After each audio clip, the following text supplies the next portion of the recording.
This week I'm going to talk about the album by the band Cornershop, When I Was Born for the 7th Time.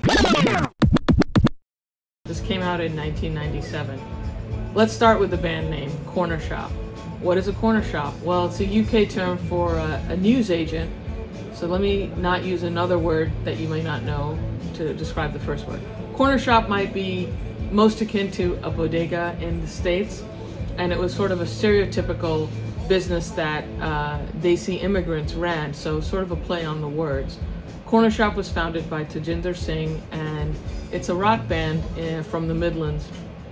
And his brother was also in the band Aftar and Ben Ayres. Ben and Jullendar are sort of the band people that have been most consistent and are still together.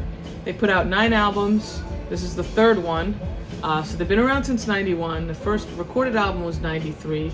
They were on a major label, Beggar's Banquet, a major-ish label, and then they spun off and started their own label, Ample Records. But let's get into this album. Also, this is a double album. Look at that. They use a lot of interesting instrumentation. You hear a lot of sitars, rock stuff, dance beats, even pop, indie rock. It's just, I think, kind of fun music. The song on this album, Brimful of Asha, is what propelled them to, I guess, more notoriety, because the version, it was released as a single, and a remix version by Norman Cook, aka Fatboy Slim, became a huge hit and gave them their first, number 1 in the UK charts. Now let's look at what that means. Brimful of Asha. Asha refers to Asha Bhosle, and the lyrics are so great. It's worth looking up the lyrics. And basically 45 refers to a small record, a single. This is a 12-inch, which has many songs on it. 45 would be one song aside. And he's talking about the importance of Asha Bhosle in 2nd, 3rd generation Desis in the UK. And he also ad-libs in the original version of the song, Muhammad Rafi, and how important these figures were to immigrants outside of South Asia.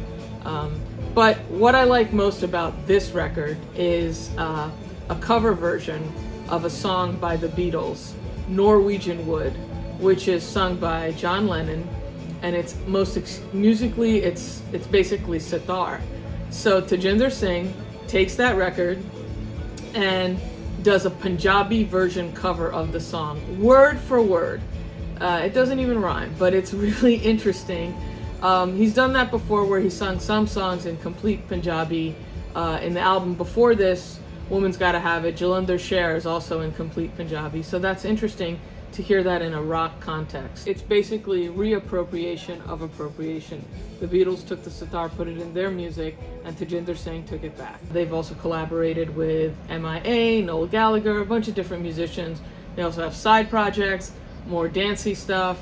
So they're definitely, the catalog is deep. And the last diaspora connection I'm gonna make for this record is the late great filmmaker Prashant Bhargava did a video for them, shot in Ahmedabad, for their song, the role of characteristics of history in the making. It's a mouthful, but it's a great video.